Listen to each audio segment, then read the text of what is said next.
Selamat datang di channel Hororologi.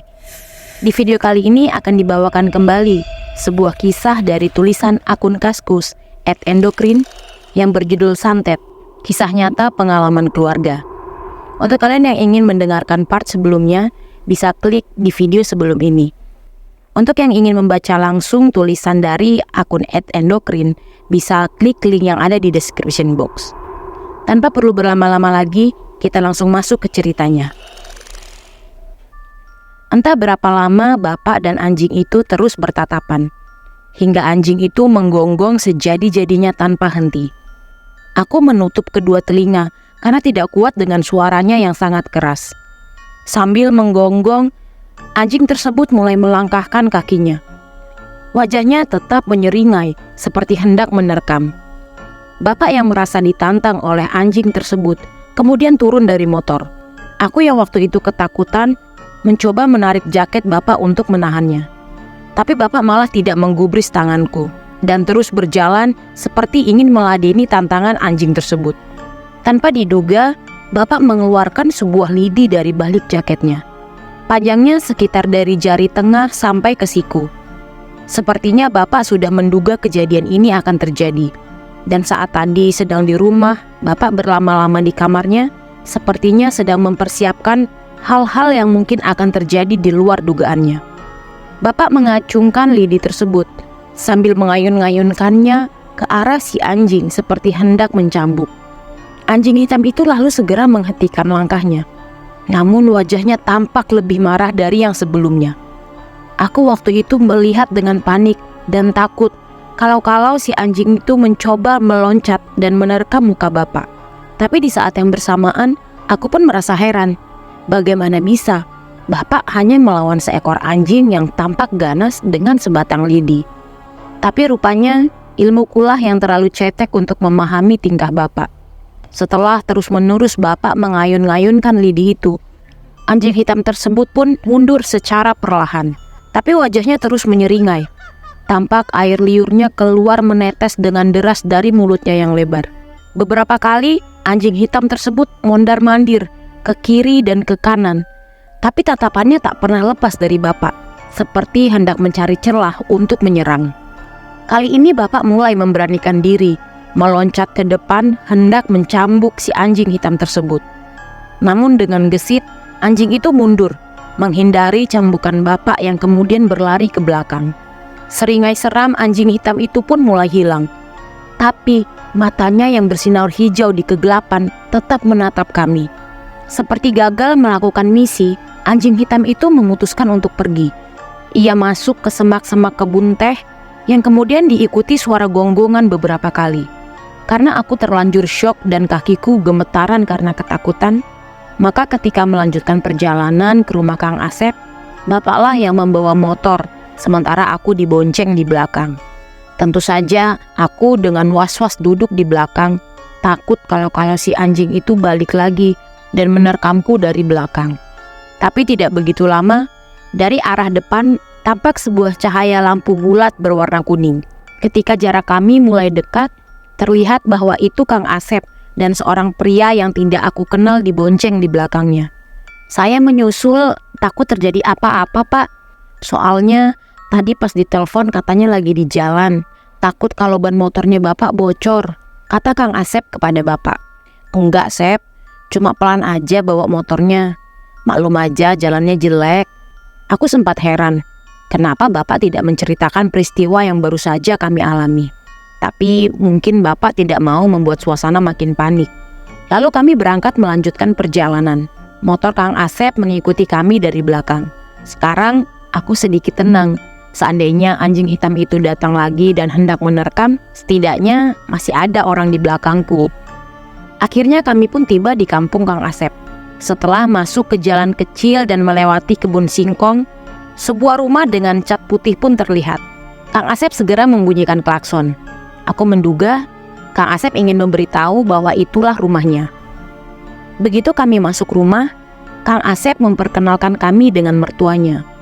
Seorang wanita parubaya dan adik iparnya yang tadi ikut bersama Kang Asep yang dibonceng di belakangnya.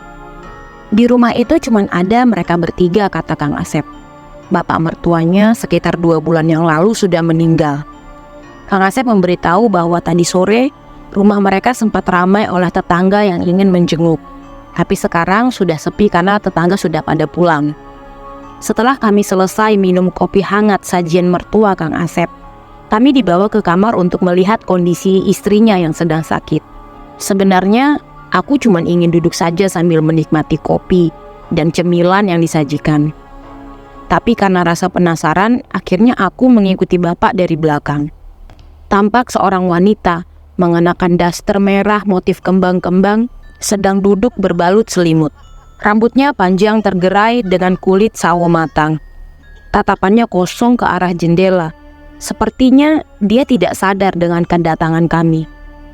Kemudian Kang Asep memperkenalkan bahwa wanita itu adalah istrinya, Teh Ratih. Neng Ratih. Bapak memanggil-manggil Teh Ratih. Teh Ratih tidak merespon. Dia masih anteng melihat ke arah jendela. Wajah Teh Ratih tampak pucat. Lingkaran hitam di sekeliling matanya tampak jelas. Kata Kang Asep, istrinya itu jarang sekali tidur. Kalau tidak kumat, ya kerjaannya seperti itu, hanya bengong.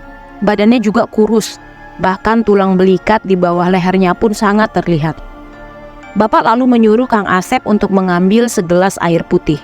Setelah dibawakan, kemudian Bapak melafalkan doa-doa. Sedikit demi sedikit air itu dicipratkan ke wajah Teh Ratih. Kaget bukan main, semua orang yang ada di kamar itu, termasuk aku, ketika melihat reaksi Teh Ratih saat menerima cipratan air doa dari Bapak. Tangannya menyambar gelas yang dipegang Bapak hingga terpental ke arah tembok. Pecahan kacanya berhamburan kemana-mana, bahkan hampir saja mengenai mertua Kang Asep. Teh Ratih berubah ekspresi yang tadinya kalem dan kosong, kini tampak marah. Matanya melotot sempurna, giginya menyeringai, bahkan terdengar gemeletuk dari gigi yang ditekan secara berlebihan, sehingga terasa ngilu bagi kami yang mendengar. Deru nafasnya semakin kencang, seperti orang yang sedang menahan amarah. Teh Ratih menyender ke tembok, seakan sedang ancang-ancang untuk menyerang. Jari tangannya terus mencakar-cakar tembok, membuat ngilu bagi kami yang melihat, apalagi yang mendengar suaranya. "Ini bukan istrimu, Sep," kata Bapak pelan. Baru saja Bapak lengah menengok ke arah Kang Asep, Teh Ratih tiba-tiba loncat menerkam Bapak. Kini leher Bapak berada dalam cengkraman Teh Ratih. Kami yang panik melihat kejadian itu segera menarik tubuh Teh Ratih. Bayangkan saja, 3 orang pria, aku, Kang Asep, dan adik iparnya, menarik tubuh seorang wanita kurus. Secara logika harusnya bukan masalah. Tapi di luar dugaan kami, Teh Ratih masih kokoh mencekik Bapak. Tidak goyang sedikit pun, bahkan saat kami bertiga menariknya sekuat tenaga. Ibu mertua yang panik menangis sambil berlari keluar. Mungkin beliau hendak mencari bantuan. Sementara kami terus berusaha melepaskan Teh Ratih, muka Bapakku tampak merah. Nafasnya tersengal-sengal, tapi bibirnya tampak berkomat kamit. Mungkin Bapak sedang melafalkan doa. Teh Ratih lalu mendekatkan wajahnya ke arah Bapak, hingga mulutnya hanya berjarak beberapa sentimeter saja dari muka Bapak. Dan tanpa disangka-sangka, dia berteriak sejadi-jadinya. Kami yang sedang berusaha menarik tubuh Teh Ratih refleks menutup telinga. Setelah berteriak, Teh Ratih loncat ke arah depan, melepaskan cengkramannya dari leher Bapak. Kemudian istri Kang Asep itu jongkok menatap kami. Seperti seekor binatang, Teh Ratih tampak tidak peduli lagi dengan penampilannya. Dasternya yang robek pada bagian sampingnya karena dia bergerak lincah dan tak teratur, sehingga bagian tubuh sensitifnya terlihat kemana-mana. Tapi laki-laki mana yang akan birahi ketika melihat model wanita yang sedang dalam kondisi seperti kesetanan? Tidak begitu lama, ibu mertua Kang Asep datang bersama rombongan. Sekitar 8 orang, 2 perempuan dan sisanya laki-laki. Mereka tampak keheranan menatap Teh Ratih di depan pintu masuk. Saat lengah itulah Bapak menyentuh kepala Teh Ratih tepat di bagian jidat. Bapak mencengkramnya dengan kuat. Teh Ratih berteriak-teriak, meronta, bahkan tak segan untuk mencakar dan menendang tubuh Bapak. "Bantu saya, pegang tangan dan kakinya," teriak Bapak kepada kami. Sontak semua pria yang ada di sana ikut membantu.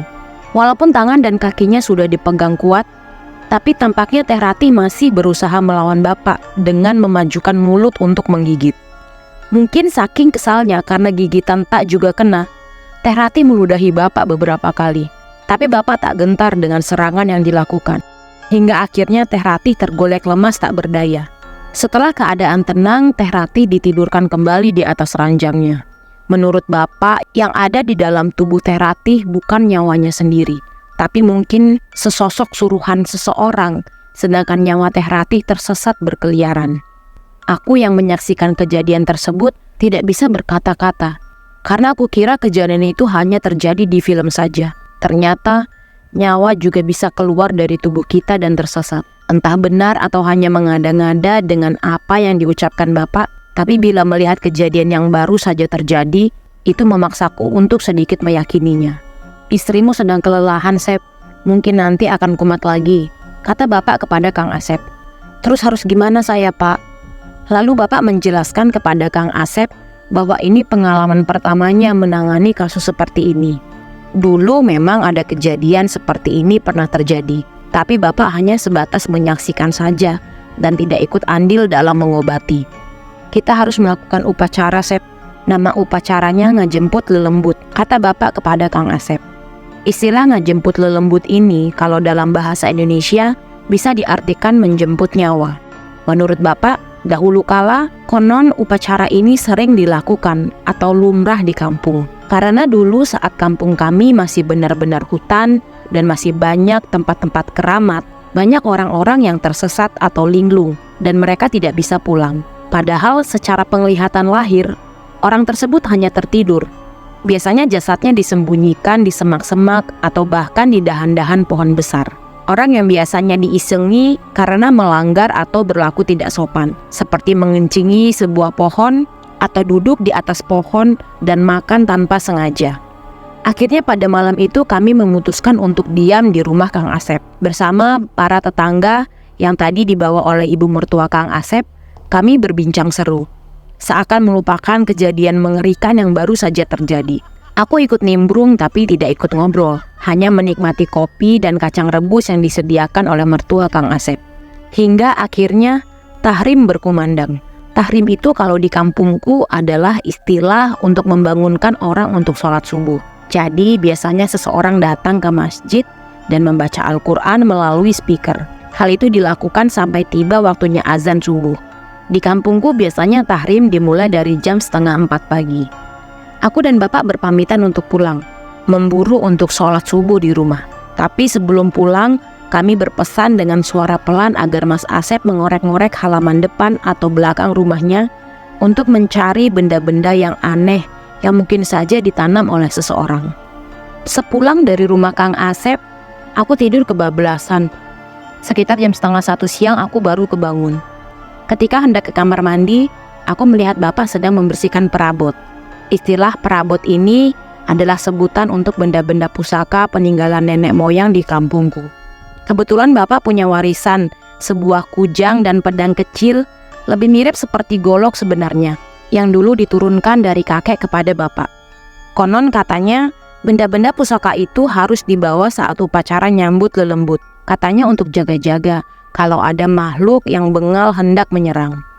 Aku yang saat itu tidak ada kerjaan, kemudian hendak membantu Bapak untuk membersihkannya. Tapi Bapak membentak ketika aku mau memegang kujang. Katanya tidak sembarangan orang bisa membersihkannya. Benda-benda pusaka ini hanya boleh dicuci saat bulan Maulud saja. Dan satu lagi, ketika hendak dipakai. Itu pun saat dicuci dengan ritual atau mungkin bacaan tertentu. Terlihat sekali Bapak membersihkannya tidak digosok atau disikat atau dicelupkan ke dalam air, tapi dibersihkannya dengan jeruk nipis secara pelan-pelan. Oh iya, takutnya ada yang salah paham. Memandikan benda pusaka bukan berarti menyembah atau mengagungkannya ya. Apa yang dilakukan Bapak hanya sekedar menghormati. Semoga tidak ada orang yang menganggap bahwa perbuatan ini termasuk syirik atau menyekutukan Tuhan. Setelah Bapak selesai membersihkan pusakanya, kemudian Bapak menyiapkan peralatan lain untuk melakukan upacara nyambut lelembut, yaitu kain batik bermotif merak. Menurut kepercayaan di sini, merak bisa digambarkan sebagai makhluk penuntun kita dari alam gaib. 1 liter beras juga disiapkan yang menyimbolkan hasil dari bumi. Ini digunakan untuk membedakan dunia gaib dan dunia nyata. Lalu ada juga sebutir telur ayam kampung yang menyimbolkan kelahiran atau awal kehidupan yang baru. Rencananya nyambut lelembut akan dilakukan setelah sholat Isya. Jadi nanti malam Bapak akan pergi ke rumah Kang Asep lagi. Aku yang awalnya tidak mau ikut karena takut terjadi hal-hal aneh lagi di jalan, tapi aku tidak tega melihat Bapak pergi sendirian. Jadi aku memutuskan untuk ikut lagi dan berharap kali ini semua normal-normal saja di jalan. Setelah melaksanakan sholat maghrib, sekitar jam 6:30, Kang Asep datang ke rumah. Mungkin maksudnya untuk menjemput Bapak, tapi Bapak tidak mau berangkat sebelum azan Isya tiba. Aku sendiri tidak tahu apa maksudnya Bapak. Akhirnya Kang Asep menunggu sambil berbincang bersamaku dan ibu di ruang tamu. Sementara Bapak masih sibuk menyiapkan barang-barang tadi siang yang hendak dibawa. Setelah azan berkumandang dan menaikkan sholat Isya, Bapak menghampiri kami di ruang tamu. Bapak duduk sambil menyalakan sebatang rokok. Seumur aku hidup, baru kali ini aku melihat Bapak merokok. Karena setauku, Bapak bukan seorang perokok. Dan yang bikin aku lebih heran lagi, rokok yang dihisap Bapak adalah rokok lama merek Sriwidari. Sekedar info saja, rokok merek Sriwidari ini biasanya bagian dari persembahan ketika upacara adat. Seakan mengerti dengan tatapan Bapak, Kang Asep kemudian mengeluarkan sesuatu dari saku jaketnya. Sebuah benda yang dibungkus dengan plastik bening.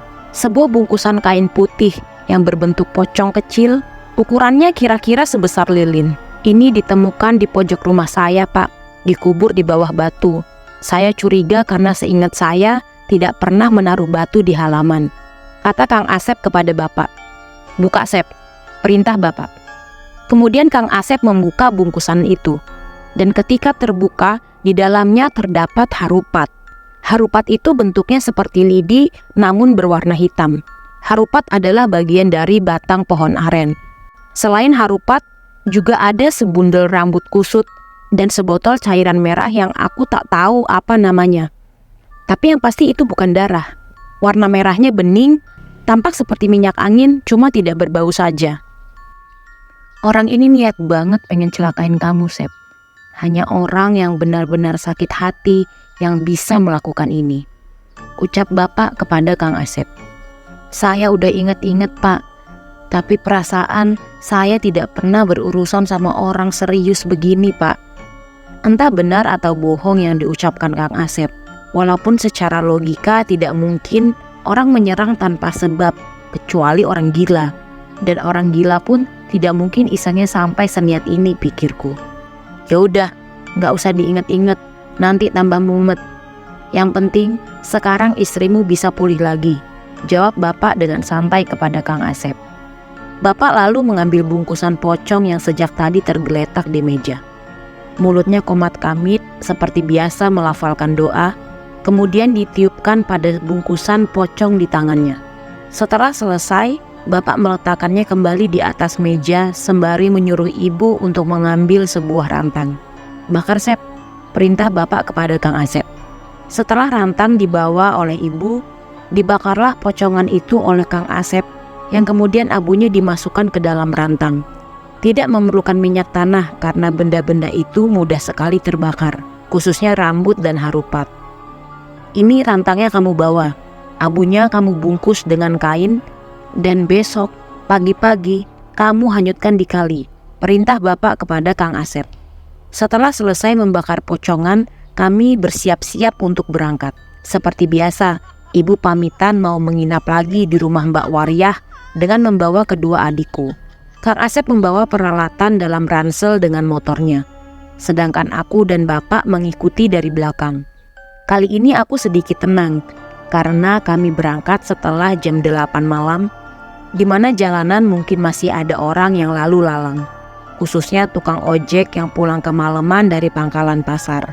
Setelah selesai, ternyata di rumah Kang Asep sudah ada beberapa orang tetangga yang sedang menjenguk. Tapi begitu kami datang, mereka langsung berpamitan pulang. Seperti mengerti mereka tidak mau mengganggu privasi. Sementara itu, Teh Ratih tampak tenang di ranjang. Walaupun masih setengah sadar, menurut Kang Asep, semenjak kemarin Teh Ratih belum kumat lagi. Dia sudah mulai bisa tidur, tidak seperti sebelum-sebelumnya.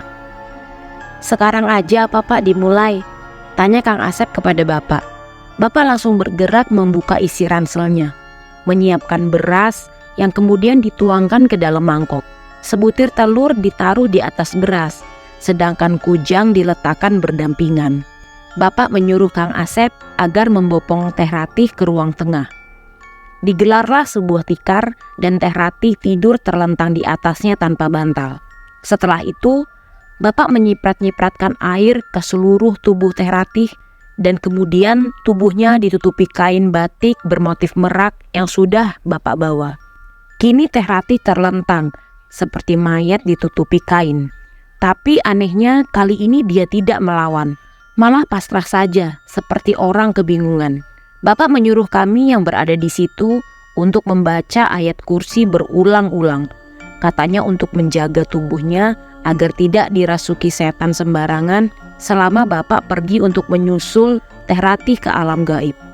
Bapak lalu bersila dan memejamkan mata. Mulutnya kumat kamit seperti biasa melafalkan doa-doa. Sementara aku, Kang Asep, beserta mertua dan adik iparnya membaca ayat kursi tak henti-henti. Mungkin sudah sekitar setengah jaman tidak ada perubahan berarti. Kami masih tetap seperti ini. Hingga akhirnya tubuh Teh Ratih yang tertutup kain batik itu menggelepar-gelepar seperti ikan di daratan. Bulu kuduku merinding ketika menyaksikan kejadian tersebut. Kami yang berada di belakang Bapak saling menatap kebingungan. Kang Asep hendak menghampiri istrinya yang masih menggelepar, tapi aku menahannya. Aku mengingatkan, mungkin sebaiknya kita tidak melakukan apa-apa dulu sebelum mendengar perintah selanjutnya dari Bapak. Maka kami pun melanjutkan membaca ayat kursi seperti yang diperintahkan tadi. Tidak begitu lama, sekitar 20 menitan, tiba-tiba tubuh Teh Ratih bangun. Dia menarik nafas panjang seperti seseorang yang baru saja tenggelam dari dalam air.